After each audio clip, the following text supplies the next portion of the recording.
Hey guys, welcome back to the podcast. I'm sitting here with Mr. Sean Kirkwood, retired Master Sergeant, 5th Group, and 5th Group really didn't do anything. No, but they're nothing. just worthless. We were mostly supported 3rd Group. It's kind of how it went. Handed them ammo and snacks. So Sean and I have worked together over the years many times, and we're going to talk about the evolution of kit, infantrymen's gear in the U.S. military. Since and even when we were in SF, we still got all the infantry gear, so we can kind of talk about that, right? But it's funny, over one career how much things change. Oh yeah, night and day. Oh my God, especially when you're at war in two places, right? That's obviously going to evolve things. I remember watching a documentary about the American Civil War. Hundreds of military patents were filed during the American Civil War, because ideas were just coming. There was one ship that the South had. It was an ironclad ship, because all the ships were wood until then, and it had like 50 different patents on it. I mean, it had one battle and then it sank, but it had a lot of patents on it. Anyway, what year did you come in the U.S. Army? 1987. 87, first duty station, West Germany. West Germany. How does Back when it was hard, it was two countries. Did it make you feel old? Now Yes. you were stationed in a country that did not exist. Doesn't exist anymore. In a unit that doesn't exist anymore. Really? 8th Infantry Division, gone forever. So 87, I would imagine that U.S. military still feeling the scars of Vietnam. Oh yeah. It was completely Vietnam heavy. You know, there was even my first platoon sergeant was actually a Vietnam vet. Yeah. My first sergeant was, and I didn't come into 96. Yeah, and he was a Vietnam vet, right? He was a 1st Infantry Division Vietnam vet. Yeah. Okay. So just talk to me about M16A1. Is that what you had? I went to basic training, and we had the M16A1 with the triangular handguard and clamshell type handguard.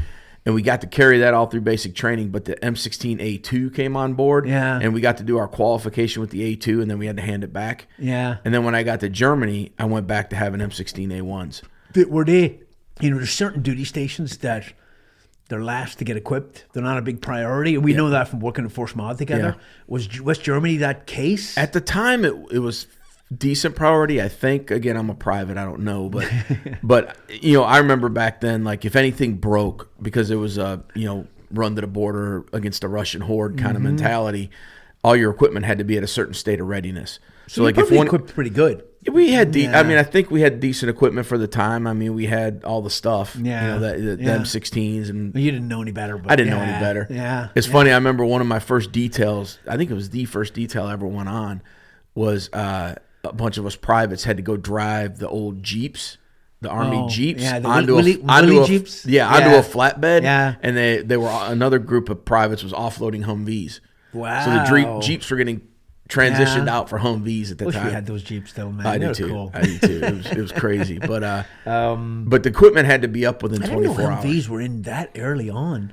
Yeah, this is 87. Yeah. I mean, we didn't have a lot of them. We were a mechanized infantry unit. They were mostly command vehicles, but it was like, I guess Did it was the Bradley exist? Or was not it then. 113s? No, it was M113. That's what I was in. Yeah, M113 with 50 cal on it. Yep. The old Willie Jeeps, man. That thing was, that's iconic. I actually never been in one. But that was the only time I was in one, was driving them onto a flatbed so they could take them away to wherever. Uniforms. What uniform did you have? We had regular BDUs, the OG 107s. That was the green uniform. The green uniform, the OG, the olive green uniform. The Rangers and Special Ops would wear them. Yeah. But for whatever reason, I think the BDUs had just come on board. Okay. So the regular battle dress, woodland camouflage battle dress uniform is what we had. The OG 107s are what they had in stripes, right? Remember that movie? Yeah. The green looking uniform. Yeah. I think the Rangers, they had like a jungle. Theirs looked a lot cooler because the pockets were slanted, and we had the regular BDUs. Boots? Just regular leather. Jungle boots or no? Boots? There was jungle boots, but you had to buy them. You were high speed if you had. If you bought jungle boots, man, you were pretty much a big deal. You were a big deal.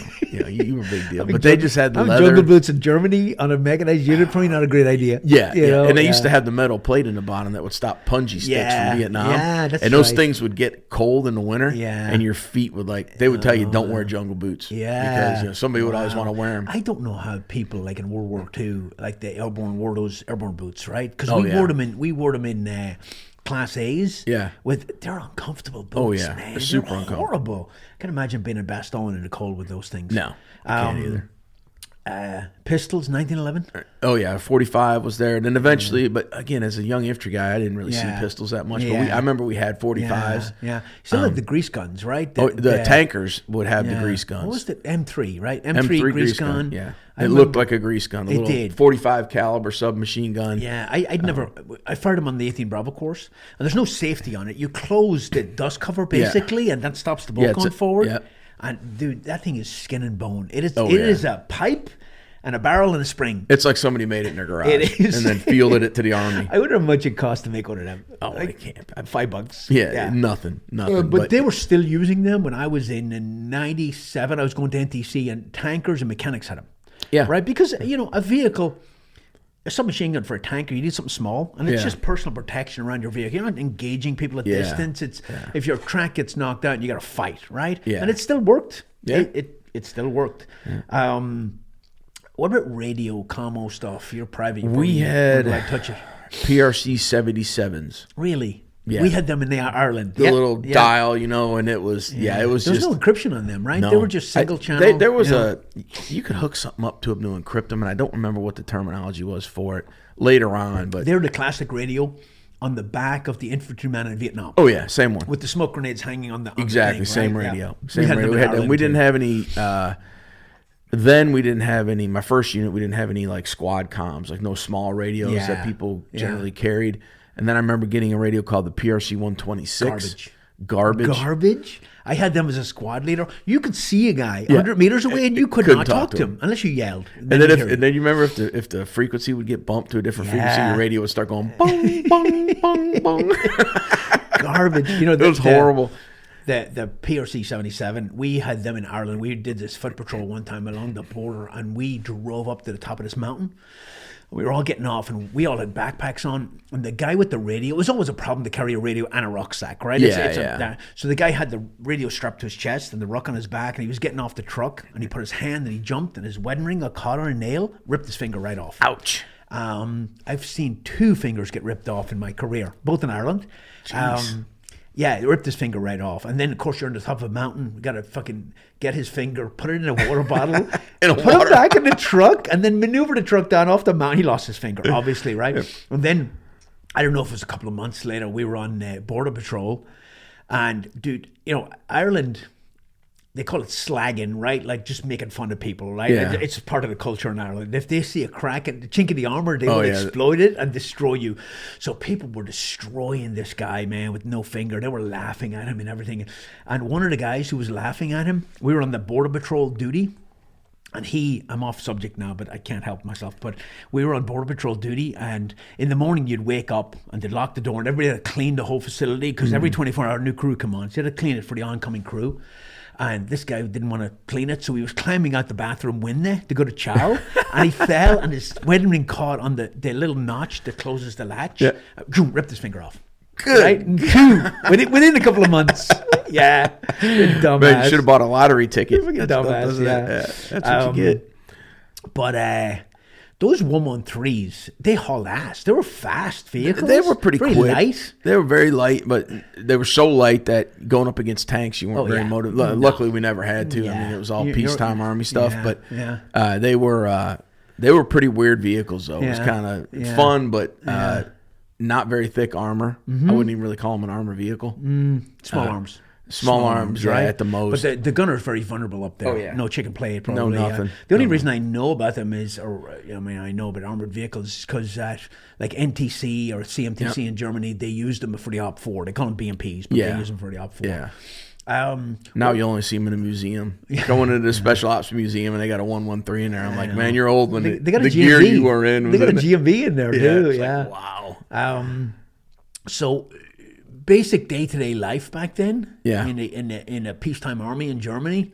What did you guys do? Very regimented. I mean, it was because I look at it like I was into Germany in the late 80s, but it was almost like it was the late 70s. They were almost like it was like 10 years behind. It hadn't evolved. It hadn't really evolved that much. There was a lot of the old mentality there. It was that whole Cold War thing was going on, but all our lessons learned, all the combat lessons still were all communism. Vietnam. There was still communism Yeah. there, right? There was still the wall had not come Yeah, down. but we were using Vietnam tactics Yeah. to fight, Yeah. this big armor assault in the from East Germany into West Germany. But it was just it was kind of a weird, it was great. I kind of liked it looking back on it because, we had we had to fold our socks a certain width, and we had, you had one personal drawer, and you really grew up like old army kind of I mentality. think there's value there, man. I think there is too. You had to make your bed every day with like army sheets and blankets. Yeah. There wasn't, Yeah. shoes had to be lined up a certain way. There Yeah. were barracks SOPs, and even though It's like basic training, even though you're in the army. it was, Yeah.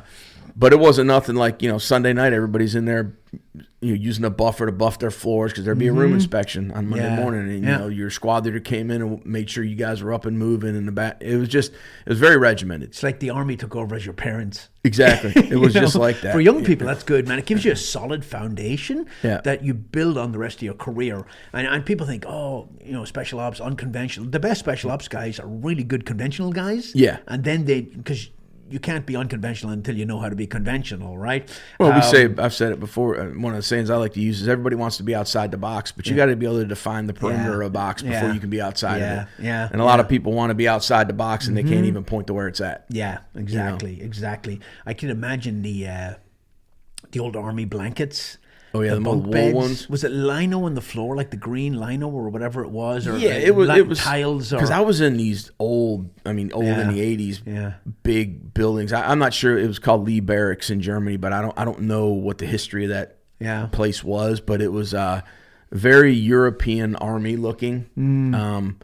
But built by the Nazis. It right? probably was. I don't know. Now it's like a college or something. I Googled it one time, and it's like a college or whatever. But pretty small little caserne, they call them. It was like right in on the outskirts of a little town, or a town called Mainz, and it was just kind of cool, man. It was very old army. I didn't have a car. Everybody took normal transportation. Everybody was really tight because you could probably drink because you were in Europe. Oh yeah, right. Yeah, as soon as I landed there on my 18th birthday. And did you? The rest was like a 2-year haze. Beer me. Oh my god, that's my biggest regret about Germany was like I was there, but I kind of wasn't. Yeah, I didn't travel. I've traveled a little, but mostly when I'd travel and I just drink more, and I did. Did you go to Oktoberfest? I did. Went to Oktoberfest. Do you remember any of it? Parts of it. Yeah, it was very, very party heavy. The army was just different there, I mean, you come out of basic training not knowing what to expect, and it was by no means a high speed unit. Like my first regular physical fitness session in the army, I remember I had a squad leader named Sergeant Williams, and we showed up. We do the formation, very big on formation. We did it. And it was squad PT for some reason that day. They were letting the squad leaders run it. So everybody like spread off in their squads. And we walked like 2 blocks away from everybody else. And he had us in line and we did some stretches. And I noticed Sergeant Williams was like looking around a lot. And I didn't know what we were going to do. It was my first day in the real army, And he's like, all right, man, I don't feel like doing PT. Everybody sneak back up to the barracks room. So I remember standing there looking at him. I'm a private. I was like, is he punking me? What am I supposed? So we like snuck away and everybody like kind of creeped off. Everybody else in my squad knew the deal. So they already had like a route. Yeah. I was just kind of standing there going, I don't know where to go. I don't know what to do. It was awkward. Okay. Do you have the old gray PTs back then? Yeah. You could wear the gray PTs. Like old school sweats with a zip up sweater, or you could wear BDUs then if you wanted to for PT. Really? You had the choice. You could have one or the other. Okay, yeah. And I remember I had this one. He was an officer though. He was like a first lieutenant, but he would always run every morning. Like PT for him, he wore jungle boots, and they let him, and they didn't care. Yeah, he's got plantar fasciitis really bad now. Yeah, he probably can't walk anymore. But he was hard for a minute. Yeah. In a peacetime army. Yeah, it was very. I liked it because it was very. I like getting that old school army. Like the structure. I needed it. I enjoyed it. You really knew, and even with the gear, like back to the gear, we didn't rely. The gear wasn't the focus training. What training we did, it focused on the training. Yeah, and you use the technology the best you can. There. Yeah, there's value there because you clamber through the woods in the dark with no nods. No nods, right? Did you have nods? You have PVS 5s? The drivers had PVS 5s, and they would just with their head stuck out of the vehicle. And and you could see like 50 feet maybe on a perfect night. They were horrible. And but we night vision wasn't a thing. We used, in live fires, we use flares. Yep. You'd use illumination rounds and things like that. If you were lucky, you'd use M60 mortars. machine guns. M60 machine guns, 50 cals. 50 cal machine guns. They've been Still in around service, forever. All that. We didn't have any saws, like squad automatic weapons. They weren't in the around. 90s, I think. Or, late 90s. We didn't have those. So, it was very so bare funny. bones. It's so funny now because you see an M4 or an M16 or a rifle now, a military rifle, without an optic on it. It looks completely out of place. Yeah, it looks weird. But back then, it was all iron sights. Yeah. It was all iron sights. How was the training? Hit or miss. Yeah. There was some good and some bad, and it was really just dependent on the leadership, and because for a mechanized unit to train, it was a lot of moving parts. Yeah. You had to move all the equipment, all the people. Did railhead vehicles. Yeah, to railhead training vehicles because facility? you couldn't drive on all the roads. All the training areas were miles and miles away, so it was a big event. So when we went out to the field a lot, but when we did, it was like you're out there 45 days. Yeah. You're going to Grafenwehr or Hornsfelds or one of these other training areas, and you're just training out there. And again, the training was hit or miss. Sometimes it was decent, sometimes not so good. And a lot of times it just depended on, it was weird because back then if it was bigger level, like brigade level training, you got better training because more resources would be poured into it. But if it was like company, more people watching. Yeah, if it was company and below, Yeah. it was like, hey, go out in the woods and dig in a fighting position and stay there 2 weeks. Yeah. And that's what you do. Yeah. Back to the hot chow thing. Then we didn't have tactical chow. Yeah. It was very hit or miss. Right? Basic individual skills training like marksmanship, not hardly at all. We did a lot of NBC training, chemical biological warfare training, because that was a big threat. So I got really good at putting on a mop suit and taking it off and decontaminating. Gas. Yep. Gas. Always had that thing Sucks. on. It was horrible. Yeah, that sucks. But Did you shoot like once a year, twice a year? maybe Qualified? a couple times a year. Yeah. It was mostly qualification. I mean, we didn't do any cool like small arms training. We'd go to a machine gun range and a rifle range for qualification. There was no like CQB or No, that was anything, high speed, anything especially cool. in mech, Only yeah. like Delta Force. I remember did that. even in the 90s when I went to mech unit, they were like, oh, MOUT, military Yeah. operations in urban terrain. It's not on our metal tasks. I'm Yeah. like, that's insane. Yeah, there's buildings everywhere.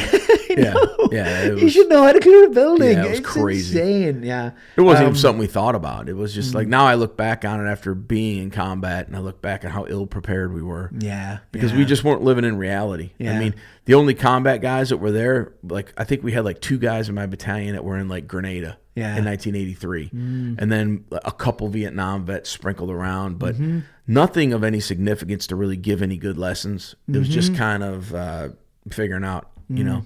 And you say like Vietnam's jungle, right? And this is Germany, but there's lessons to be learned from combat that are applicable anywhere you go. Were they like disgruntled, older disgruntled guys that just didn't? A give lot of crap? the NCOs were. Yeah. The young, you had a split like. Yeah, a lot of the NCOs were kind of disgruntled and grumpy and Waiting for the pension. not very happy, and just Yeah. kind of, it was like the retirement home of old NCOs. there was some really, I met, actually the best NCO I ever met in my life, Sergeant Roby, was there. I mean, Yeah. he was like the epitome of an NCO for the rest of my career. I've talked about him a couple times. Regular infantry guy, mechanized infantry dude, but knew everything. Yeah. Awesome. Looked the part. Be no do guy, but we also had some of the worst NCOs I've ever seen in my life. It's so important for young soldiers to have that NCO to look up to, that Yeah. guide him. And I've said this before, but you get young soldiers to come in, they got a dirtbag NCO, they get out after 2-3 Yeah. years. You get somebody comes in, they have a squared away NCO, they generally re-enlist and stay in because that dirtbag was not what they signed up for.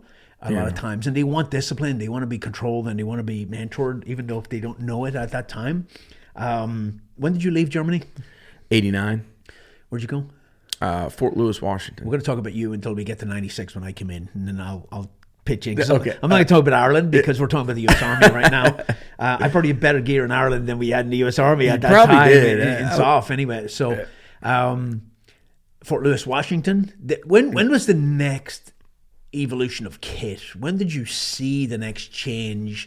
When did you see, M16A2s come in, then M4s come in, and the nods and the uniforms and the trucks and all that kind of stuff? I'll tell you, there wasn't really a big evolution in kit till after, I would say 92, 93 is when you started seeing better Gulf stuff War? come along after the Gulf War, because people went to the Gulf War. Yeah, I was at Fort Lewis. My unit didn't go. Just back to Germany real quick. What did you have for anti-tank weapons? Did you have any at all? TOW missile and right. Dragon. Shoulder launched was a Dragon wire guided Yeah. missile. So and TOW was laws. tube launched, optically guided. Wire Tube guided, launched, optically tracked, sighted, wire guided missile. So you basically launched this thing, and you kept your sights on the target. So you shoot this missile at a tank, Yep. and then you guide it through a wire that's connected Yeah. to the missile, and you it's guide it making onto the adjustments. target, and you guide it onto the target, and you guide it onto the target. And in the meantime, every tank at the battlefield is shooting at you. Yes, because you made this big boom. Yeah. It was not a good Yeah. idea, but Yeah. it was what it was, right? Yeah. And it did kill tanks. However, sitting there while you're getting shot at, guiding this thing to the target. Yeah. I remember And the Dragon was the same way. Yeah, The Dragon yeah, was just yeah, a smaller version of that. Yeah. That was wire guided, and but so that fire and forget. Like now they got the Javelin, Yeah. which is And I've you've shot killed that. tanks with Javelins, absolutely. yeah. And that's a great, awesome weapon system. Yeah, you just fire it, Fire it and pop go. off the tube, Yeah. and take the clue and Yeah, the clue and haul ass, yeah. and you can use the clue as a sight. You can use it. It's Yeah, a great piece yeah. of kit. You know. Yeah, I can't imagine sitting there guiding a missile to the target. And a lot of them would fail too. Like we'd go to do live fires, yeah. and we, you talk to the 11 Hotel guys or anybody doing them, and like sometimes the tow missile would be going down range and the wires are breaking and just go, or dive into the dirt. I've seen it do that. I've was seen like, we fired one somewhere and it went launch, boom, and it just landed 100 meters out, and there's a wire connected back, and you're like, oh my god, is this thing? because they had like a explode? launch motor and a flight motor, so Yeah. it would go poof out the tube, and then it would drop a little bit, and then Yeah, the flight and motor was kick in. supposed to kick in. Sometimes that flight motor, I guess, didn't kick in, but yeah. But yeah, that watching, staying crosshairs on a target that's 2,000 meters away Yeah. with a Yeah. with a 120 millimeter gun on Yeah. it, not optimal. Yeah, probably not. You know. So the after the Gulf War, what was the biggest change that, because like for a very long time we had Alice packs, we had Alice web gear, the same web gear we had in Vietnam, right? The 2 pouches in the front, the canteens. One canteen, if you had 2 canteens, you were kind of high speed. You were really cool. You were kind of cool. If you had 3 ammo pouches, you had to Yeah. carry 6 mags, and then you had an extra pouch for random stuff, ninja stars and whatnot. or candy bars, What do you got? Things you piano wire. Yeah, you can choke people out. It's very cool. Very high speed. Very hush hush. Yeah, that H harness, and then Which I actually liked. Yeah. It was funny, the evolution of the LCE load carrying equipment that they had, because they used to have we call them meat hooks, the metal clip that was like right on your lower back that your ruck would rub against and like rub holes in your back. So you'd want to replace it with 550 cord because it was flat. Oh, couldn't do that. If you're allowed then to, you're modifying gear, and then you Yeah, can't have that. yeah. So guys were like creating their own LBs that they'd take to the field with them. Yep. And they would only wear them when nobody could see them, Yeah. which I always thought was. But they had How a second stupid was set that? for inspections. Yeah, because you had to have 2 sets Yeah. because you could never keep your regular gear clean enough to pass inspection. See, I was blown away when I got to Fort Hood first, and we went out to the field and we came back, and we had to clean all our gear, and this guy inspected my gear, and I had a little bit of water in my canteen, and up until that point, I never had my canteens empty long enough to dry them out. But you Yeah. had to dry them out completely. Yeah. Everything had to be scrubbed clean. I get it, but yeah, guys that have 2 sets of gear, one for inspection and one for actually using, Yeah. that would be modified. Well, it's the same with boots. You'd have 2 sets of boots. Yep. Like I remember before going out to the morning formation at 9 o'clock, Yep. wearing 1 set of boots, saying, "Oh, I got to go to the bathroom," running upstairs and Yep. changing into my other boots so that I could do whatever we were Go doing. to in. motor pool and because get I 'em wanted dirty. to set them boots nice and Yes. pristine so I could wear them the next day. In the peacetime army, it was all about right. You had to differentiate yourself from your peers. Yeah. and you did that by good PT and then clean starch uniform and shiny boots. Yep. Yeah. Good haircut, shiny boots. Yeah. So around 92, after the Gulf War, did it evolve because of lessons learned, or was it just that natural evolution of kit? My perception of it at the time, I think it was just a natural evolution. I Mm-hmm. think people started seeing the better, like even like rain gear, like Mm-hmm. the Gore-Tex started becoming a thing, and Gore-Tex Yeah. jackets were out Oh yeah, I there. remember the rain gear. It was just like plastic. Yeah, it was and just you like a would tarp, sweat. like a thick garbage bag you Yeah, put on it that was. looked like a top. Yep, and you'd sweat like Yeah. crazy in it. And So you'd be breathable, soaked. waterproof fabric started coming out. You know the sleeping bag, the old yeah. sleeping bag. Yeah, the big. That was like, It was like cotton. if you got it wet, you Yeah, might as well throw it away because you're yeah. never drying it out, Yeah. not in the field. And it was so big and hard to stuff into a rucksack, Yeah. and it'd be wrapped in a trash bag, obviously, to Yeah. keep it dry. And you'd stuff that thing. There was the one that had kind of a waterproof bottom on it. I can't Yeah. remember the name, but and then there was the one after that was worse. That was that big freaking one that was massive. It'd take up your whole rucksack, Yeah, basically. yeah. That thing was garbage too. Well, again, I think requirements were being written based off of incomplete information Yeah. from the forced mod world. People were saying, "Oh, we need a warmer sleeping bag." Yeah. but without any good tech specs of what that thing needs to do, you're giving a guy a big roll of cotton to carry Yep. to the field with him, and it just didn't work. Yeah. Now they got 32 below zero sleeping bags that you can crush into a little sack. You Yeah. know, I mean, but back then it was really difficult. When you went to the field, did you have shelter halves? Yeah. Oh yeah. So I couldn't believe that. I went to basic training, and you had a shelter half, and your buddy had a shelter half, and you carried the poles. Yeah. And you made a tent. Dude, this is Civil War stuff. Oh, yeah. Like, this is Yeah. what they had in it. I went to a museum a while ago, and they had a Civil War demonstration, and it was shelter halves. And I was That's like, what we had. that's what I had in Every guy basic. got issued half of a tent. Yes. And they carried it with them. And you clipped it together. Yeah. And you had the poles, and I was like, What was funny is, though, we hardly ever used them, though. yeah. I mean, very Yeah. rarely. Only in basic training I used them. Yeah, That was it. I used them a couple times, but then, by then it was like, I'm going to build a poncho hooch. You Yeah. know, get some bungee cords, and you were super high speed if you carried bungee cords to Yeah, the field. And you yeah. had and I had 2 ponchos. Yeah. Because I could put a floor in, and I could build. Pretty much special ops. Yeah, at that I was point. pretty Yeah. much a special ops guy at that point. Check out my bungee skills. But If you wore your knife up here on your LCE, Yep. you were big That deal was a big too. deal too. That was a big deal. But Um, yeah, it was a lot of it was because weapons didn't really. I mean, even M16A1, M16A2, Yeah. not a big change. A little bit better of a rifle because the original one I had, like you could Yeah. turn that thing.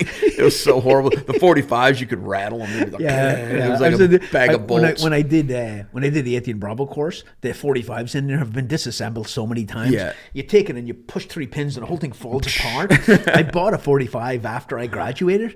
I beat on that thing for an hour. I couldn't disassemble it. It was so rigid. Yeah. But yeah, they'd a lot of them M16s probably been to Vietnam. The 1911s Yeah. too. Yeah. The M79 grenade launchers, I'm sure you Yep. had those. We were still using Yep. them in Iraq in Yeah, 07. yeah. That Jason was kind of a Stone. sought after thing. It was, I yeah. liked them.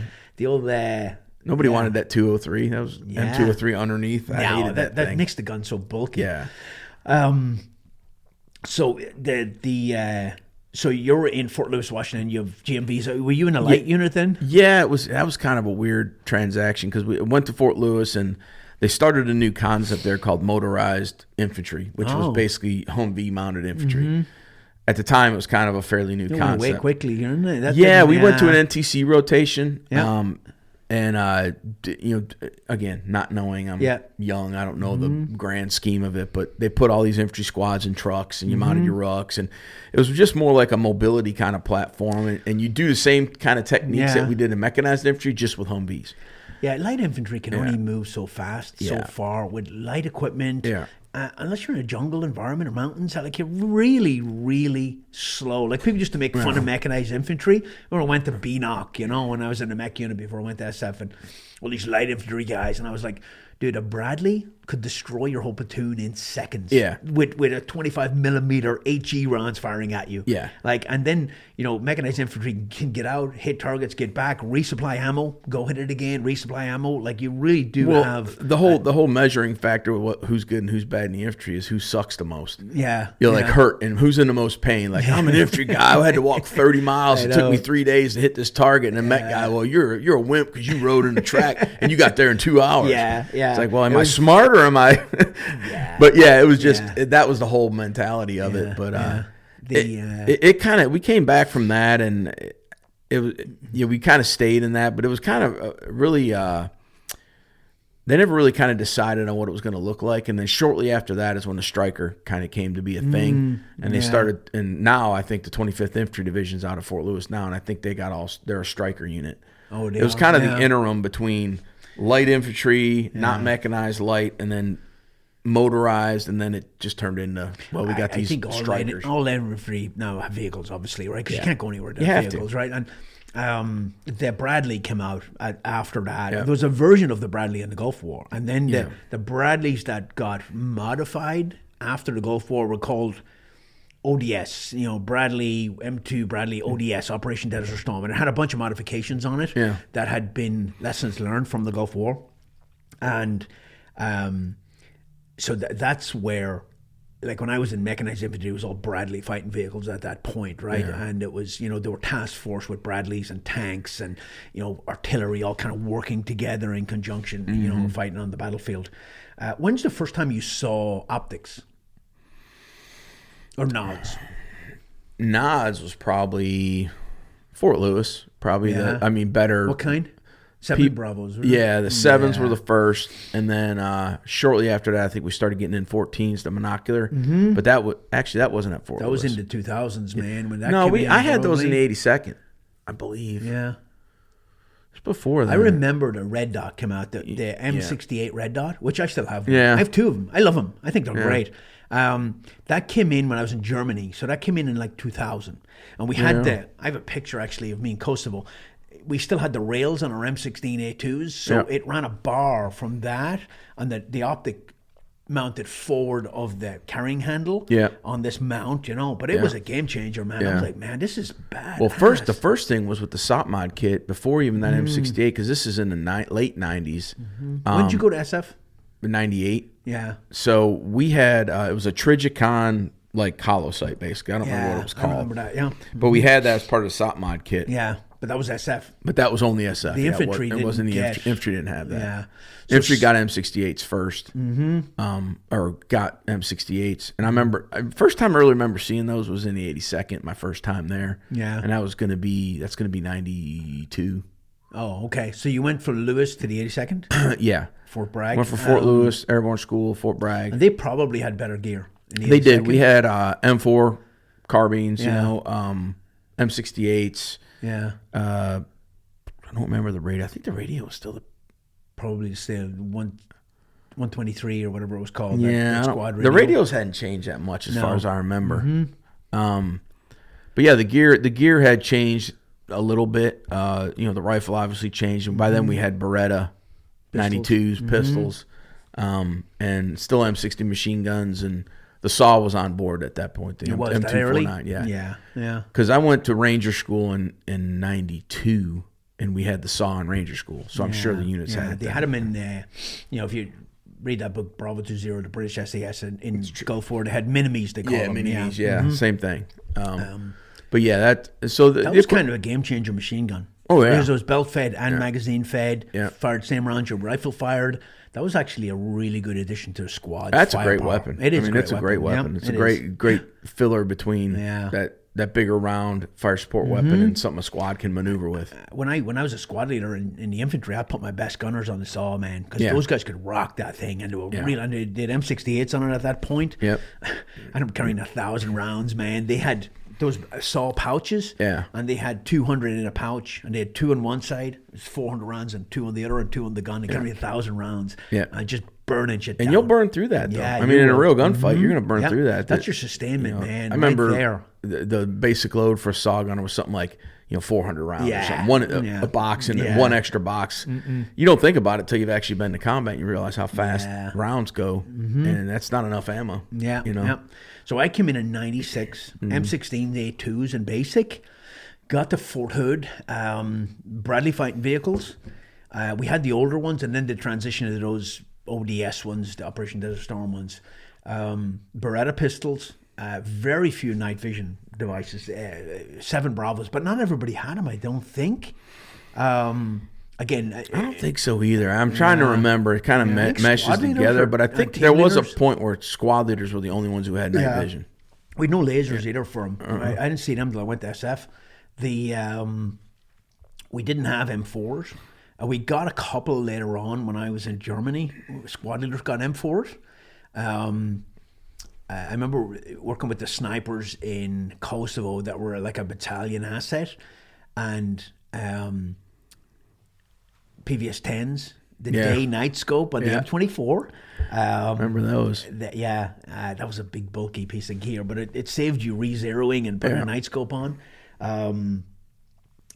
I remember infilling snipers into an Overwatch position in Kosovo. And these guys are battalion snipers, and they're went to army sniper school. And they were good dudes, and they were fired up. But we infilled them, and they sat and watched this village for.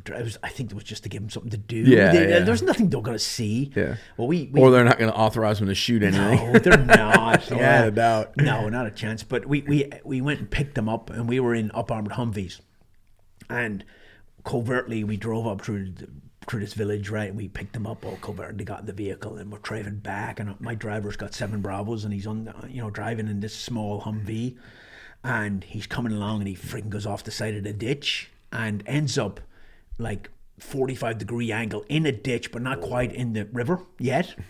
And we're stuck. And having been going through there all covert, and then like 10 minutes later the whole village is out with ratchet straps. They're and all ropes, helping you. and they're all helping us get the vehicle out. Yeah, cover is blown, guys. Good lesson learned. Yeah. My driver said to me, "Sir Lawrence, I got an idea. We'll just flip. I'll get in and I'll strap in, and everybody push the vehicle, and we'll just roll it down the hill, and it'll land on." I'm like, "Shut the fuck up." Yeah, great idea. Yeah, stop. Good idea. Stop thinking. Yeah, that's a great idea. Yeah. But that was funny. It's always funny too. You have the big, massive ghillie suit. Yeah. The big ghillie monster with the, the front is painted so you can crawl, and all that mesh. And number one, you can't move with that. You'll die of heat exhaustion. I don't care where you are. Yeah. Number two, you can't take it off because it takes up your whole rucksack. Yep. And if I have to crawl like this into a firing position, if I take a shot, how do I get out? Yeah. That's a lot. It's a lot just to think about. Yeah, it doesn't make. Well, that's any where the sense. myth comes in a lot of times. Movies, yeah.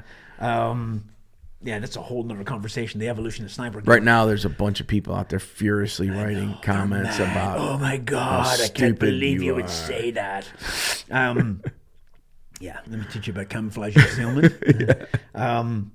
So, did you do EIB? Oh yeah, infantry? of course. Did you? Big deal. Tell me what EIB is. Expert Infantryman's Badge. It's a bunch of like station testing to like say you're an expert, and then you get some flair for your uniform if you get it. little low riding rifle. Rifle, yeah. It's pretty important. Pretty important deal. I was in Germany. You had the BDUs in the pocket, and the rifle was right above the pocket. And if you went to airborne school, then the airborne wings were there, and the rifle was on top of that. And I remember this other squad leader was like, "I need to go to airborne school. I need to get my rifle out of the prone." Yeah, that's true. But it was a big deal. Oh yeah, like you were a nobody if you didn't. And I didn't get a chance to test for it until I was in Germany as an E6. Yeah. And when I went to like PLDC, people were like, "You're in the infantry. Where's your rifle?" I'm like, "Never had a chance. They just got to be in the right place at the right time." Yeah. But it was it was like 3 days of testing. Yeah, it was a big overblown drama. It really was. But that's all we it was had, a big right? event, I mean, that they would make this. It was like, everywhere I went, it was like a big, huge thing. Yeah. Like everything stopped for EIB, and they would task people. And, but and the guys who already had it were the testers, and they took that seriously. Badge protectors, man. Yeah, it's not for anybody, you know. But it was all common tasks. But they were very picky about grading. Everything had to be done perfectly. Open the feed tray cover before you put it on safe or something like that. You're no go, right? Yeah. And then some dude at the station, depending on his mentality, was the guy that was saying, "Oh, you didn't do this or you did do this." And who knows, But there's one of the tests where you have to locate your point on a map within 100 meters. Yeah. 8-digit grid. Well, they screwed it up and they tested everybody on a 10-digit grid within 1 meter. And they give a bunch of people no-goes. That's funny. And then they figure out that they screwed it up. I'm like, within 1 meter? Really? That's hard, man. Yeah. It was hilarious. It was good, though. I mean, it gave you something to focus on. It I did. mean, I look back on it. It was kind of a good thing. The young guys, especially, and getting it when you're young, it's a good goal to have. Yeah. And it does show you've mastered some basic skills, but it's skill level 1 tasks, basic. Yeah. Do you remember clambering through the woods with no nods on? Oh yeah. God, that was brutal. No man. It's iPro brutal in either. Germany too. No iPro, no nods, just scrambling, making all kinds of noise. And we get so spoiled later on, like when you're night vision goggles and freaking lasers and IR lights. Yeah. I remember they used to say, "Look through the sides of your eyes, so your rods and cones will kick in." I'm like, it's freaking like a well in here. It's dark. I can't see anything. Yeah, but man. take you like 3 hours to move like 1 kilometer. Yeah, and you make all kinds of noise. It's horrible. Yeah. So the 82nd, you had Humvees there. It was a light, it's an airborne infantry unit, so you didn't. Your company would have a vehicle or two, but you pretty much walked everywhere and jumped. Jumped. Airborne. Oh, Did you ever do the thing where the air was canceled, so they took you on a truck out to the drop zone? You had to jump off the truck. I never had to do that. I heard about it. But I don't know if it's true. I don't know if it is or not, but I have had to go out. They pulled these cattle cars. Basically, Yeah. they put like 80 people in them. They pulled them in, and they placed them on the drop zone along an access, like you would jump out. And everybody had to get out, and then the cattle cars drove away, and then it was like, and scene, go, and everybody had to now we're to the tactical. assembly area. Yeah, now we ran to our assembly areas and did all that. So it was all. I can see the point of that for moving. Yeah, but I never had to they never drove a truck and we had to jump off. I've heard that story too. I'm assuming it happened, but it never happened to me. Maybe, yeah. But we spent a lot of time. You spent a lot of time in the 82nd. Just the jump is the focus, or it was at my time. Yeah. So we spent a lot of time worrying about that. Biggest evolution in kit in the infantry that you saw in your time? Biggest evolution in kit. It has to be individual night vision. Yeah. I mean, the ability for a whole squad, platoon, company to operate at night and everybody to be able to see, even if it wasn't the best quality at the time. Yeah. Or what we compare to now. Yeah. It was still a jump in capability because now we could extend our our envelope of operation for that unit and that organization could be more effective for longer. Yeah, I'd agree with that. Like if you fire control, everything. Yeah, improved. I was going to say, like if you take a squad leader's job, right, and you do a squad attack, and you have a base of fire and you have a flanking element, means the squad leader can sit back and see exactly where they are because you got a strobe light, and I can shift fire and lift fire at the appropriate time. Whereas before it was like flares, right? Yeah, and you're telling the enemy you're coming.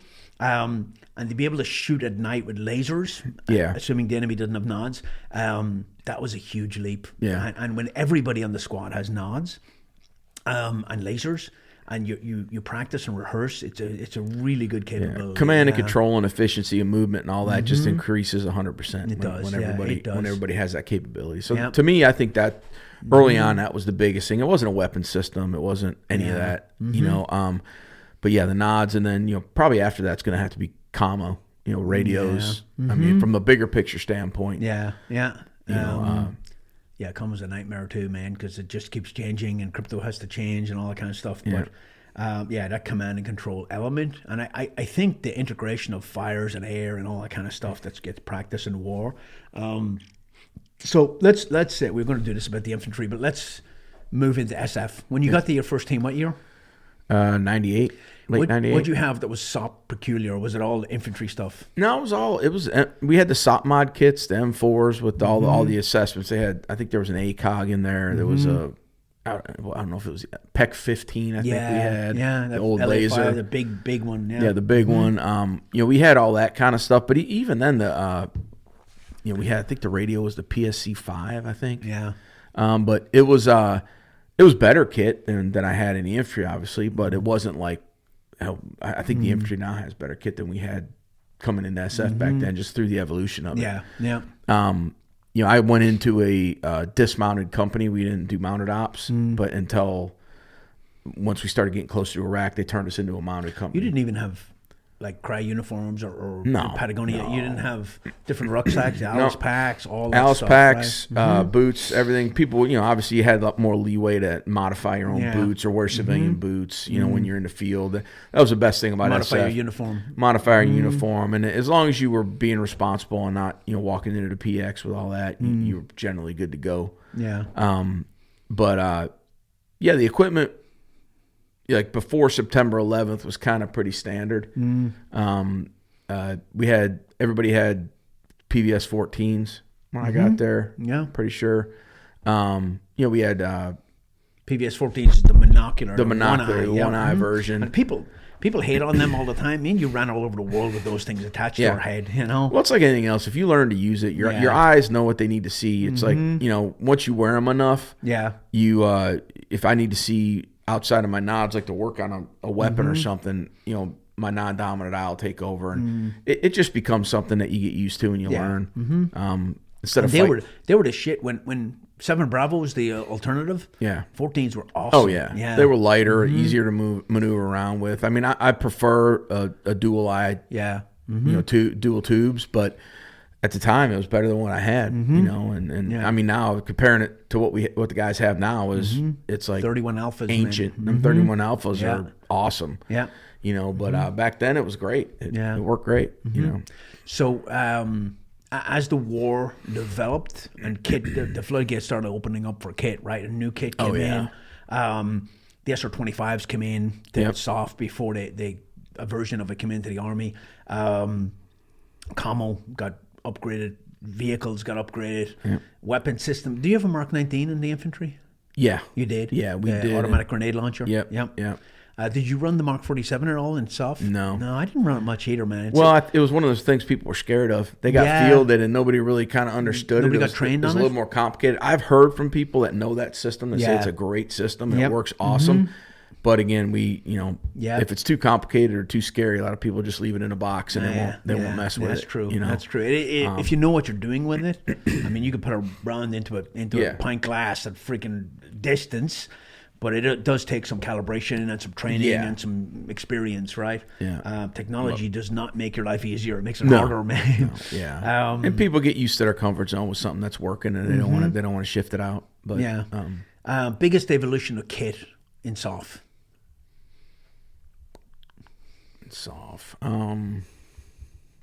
Well, let's take it by commodity. Vehicles. I think vehicles got to be. The biggest evolution we had was just having up armor vehicles for soft. You know, because I think that saved a lot of lives. I mean, that's. Are you talking the GMVs up armor or the Striker? I mean, the Strikers. The GMVs. The Strikers were awesome for what we did in Iraq. They were phenomenal. They were great. You could put a lot of guys in there. You had comfort. You had security. You had a good gun on it. Well, because people forget that during the invasion of Iraq and Afghanistan, there weren't up armored Humvees doing the invasion. You know, I invaded Iraq in a Humvee that was stripped down, no windshields, no doors, no armor, nothing. But that was before IEDs were a thing. You know, very vulnerable. Very vulnerable. You just, I mean, we did hits with the ICTF where we had non-armored Humvees with 8 assaulters on seats in the back, and we're driving just crazy with nods on. But that all had to change when EFPs and IEDs started happening. So the reason I say it's a big evolution, just putting armor on that, is because although it did slow you down, there were some problems with that. I think it definitely saved a lot of lives. It was just that's the way war evolves, right? Obviously, the night vision, phenomenal shooting, fighting with night vision and lasers, Inspector gunships overhead, and all that integrated piece together. With snipers' thermal weapon sights, huge improvement. The INOD and all that. The INOD, that's that thermal ability, that thermal spectrum is just it's amazing what the guys got equipment wise now, what they can do compared to what we used to be able to do at night. Weapons have evolved quite a bit too. Ballistic calculators obviously have helped immensely. That's a huge one. change. We've talked about that a lot. It's just that just understanding ballistics and understanding what the reality of it is was something that was lacking. It was all a mystery. It was all theory. We didn't know what we didn't know. Then drones, and then with drones come counter drone. And then, I've been talking about, my career, and I'm about to get into the Force Mod world. Dealing with all those different commodity robotics and communications and intel systems and weapons and ammo and freaking huge evolution. I think there's absolutely value added in coming up, like being under-resourced early on in your career. I think it just sets a good base. It really does. And it sounds like... 2 old guys sitting about how it was in our day, but you see it a lot where it's like a trust fund kid, man. If you give people everything, they lose the ability to improvise. and figure it out. And I've seen some of the best training I've ever done in my career was done on a shoestring budget. And you just go figure it out, man. Well, you have Just- to be creative. You have to, Mm-hmm. you know, and a lot of people try to fix training issues with gear, and that's not a gear is an enhancer. Yeah. You know, you can enhance good training with gear, but you can't defeat bad training with gear. Yeah. You know, yeah. if a guy's not trained, you can give him the best piece of kit in the world. It's not going to mean anything. It's not going to help. There's nothing like that right now. And I think a lot of the mindset shifted when gear became more prevalent. It's like anything in society. It becomes, well, we'll fix that. Like I remember being in a conversation when I was in, I might have been at the sniper school. I don't remember, but it was a command sergeant major, and they were in the regular Army, and the guy was wondering if we knew of anything that would enable a single soldier to use the same optic at CQB ranges and also out past 1,000. And I was like, "There's no optic that can." And even if I had an optic like that, the guy you put behind it's not going to be able to do that. It doesn't exist, you know. But they want a quick fix for. I want to put very little training into my guys, but I want to put a piece of kit on them, and they're like deadliest in the world, and it just doesn't work. Doesn't like work that. that way. It doesn't work work like that way. It's like saying, "Is there one exercise that's going to make me stronger than anybody else in the world?" No, there isn't. What can I eat that gives me washboard abs? Yeah, exactly. It's the quick fix. Donuts. I tried donuts. Doesn't work. Doesn't work. Yeah. I'm checking off the list slowly. You know? I don't have a six pack. I have honey a keg. barbecue wings, beer. None of those work. So don't do those. The process of elimination. Yeah, I'm working. I'm grinding. Talk to me about javelin.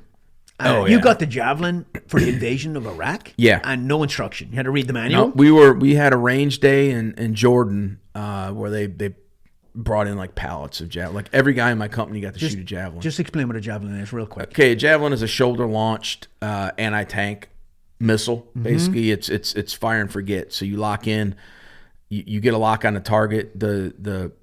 The nose cone of the missile gets an imprint of what the target looks like. You fire that missile off and you leave, and the missile flies itself into the target. And it can hit from the top, or it can hit direct attack. It has right? top attack or direct attack. So a top attack, obviously there's less armor on the top of a tank, and it punches through it. Direct attack would be if the tank was underneath a structure or something like that. Well, it's just straight line. Yeah. It's just a missile shoots like But straight the only like reason a you would bullet. fire it like that would be if there was overhead, because it's optimal to shoot it from above, It is. right? It is. If you so can get- it would be if it was underneath a structure and you couldn't hit it from above, right? Yeah. So phenomenal missile, the ability to fire and forget. So you guys got him in Jordan. Yep, and we did some training with them, and then we immediately, every truck had like 4 of them on it because we were going into Iraq where there was an armor threat and all that. And I know there was some other units during the invasion of Iraq that had a lot more, big tank battles with where they really stretched the javelin. I think it was either 3rd or 10th group teams. I'm not sure which one. 3rd, I think. I'm not really sure who. Yeah, it but, might be both. But they did a lot of damage with javelins against actual tanks. You know, where I went in, most of our stuff was trucks. Was it? We didn't have a lot of tanks out there that So you were, just sat on the hill and set it up. They weren't moving; they were just stationary, and you're like, well, what I got to do was, there was a town that we were outside of one time, and they had some trucks with heavy machine guns on them, and we were, doing a recce of the outside of the town, and we saw the trucks in there, so we got in a little gunfight, started taking fire, and before the trucks could get done, I dismounted the truck and was able to get to a position where I could top attack and hit. Hit the target. That one was probably about 800. Yeah, it'll hit moving, right? As long as it takes a picture of the target. Yeah, If yeah. the target moves, it'll track it and hit it. Yeah. And another one, we were doing bomb damage assessment on a Republican Guard barracks area out in the desert, and just 2 dudes pulled up in a truck and decided that it was their guard shift. They were coming to work, Iraqi Army uniforms, and just they didn't even know we were there. Or again, we were about 700-800 yards out, and they were sitting in a guard shack, and I launched a javelin on the guard shack and took that out. But little stuff like that. But a lot of guys did. You could use anti-armor ambushes with them. There's a lot of different things you could do with the javelin, but it's a great system. I mean, that's what's killing all the tanks in Ukraine right now. I mean, we're shipping javelins over there like nobody's business, and that's a great weapon system. Yeah, proxy war. Yeah. Cool, man. All right, we'll wrap it up there. I love kit, man. I love the evolution of the kit. Did you ever hear of the Shosho machine gun? Look that up. It's like CHO. So in World War I, when the Americans got involved, we had no machine guns. So we bought this Show rifle from the French, and it's a weird looking gun. The magazine is underneath it, and it's a full kind of Half Moon mag, but it's open. And so you can see the bullets in it. Yeah. Well, World War I was kind of a dirty battle. Yeah. Not one, like there was incidents where not one, they all jammed. Not one would go, none of them actually went through a full mag without jamming repeatedly because of the dirt. Yeah. And the Americans threw them in the corner. Like they were Yeah, bought from I the believe it. French on a whim by some guy who didn't know any better. Yeah. You're like, oh, you got machine guns? Give us like 1,000 or whatever they bought. And garbage, absolute garbage machine gun. And it's stuff like that is why I end up going into the Force Mod world, man. Well, that's like, what's called a top-down requirement. It Some is. guy that sits in an office decided what the guy in the trench needed in World War One, and the guy in the trench could have told him that all day long if they'd have just had a conversation with him. Yeah. And Show. that still machine happens. gun. Yeah, I mean, it you does. don't. There's a lot of top-down directed programs that the guys get something and they're like, why do I have this? Yeah. You know, who made this? Middle turrets and minute angle. Second focal plane. All this. Yeah. We got hundreds of examples of Yeah. it, but why are we doing this? And a lot of times, it's just somebody who thinks they know better than everybody else. Yep. That doesn't. I'm going to dig into that in my next podcast with the Force Mod world. It's an interesting one, man. It was an education working there. There's a great book, and I gave it to Terry, and I got to get it back from him. He's lying to me. He keeps telling me he's going to give it back, but he's holding it hostage. I can't remember the name of it though, because Wish actually gave it to me to read, but it's about the whole Force Mod world, like back in from the beginning to now. Yeah. There's a lot of cool things in there that you didn't realize. Yeah. That you didn't know about. When I was getting out of the army and I was leaving Force Mod, I was NCOIC of Force Mod, there was a couple of other people leaving at the same time as me, and we had a couple of new people coming in to work. So I got everybody together and I bought a cake. And I just, because it was like a joint kind of thing for the guys leaving and the guys coming. Yeah. And I got the cake and I just wrote congratulations on it. And I said, this covers everything, because if you're coming here, congratulations, this is a phenomenal field. You can really make a difference to the force here. You can really get things done. If you're leaving, congratulations for leaving this shithole. It's a nightmare to work here, because it was both. It was an absolute nightmare, but you did get a lot of good shit done, but it was a battle all the way. Yeah. So that cake covered both scenarios. Yep. All right. Thanks, Sean. Till next time. Great time. Bye.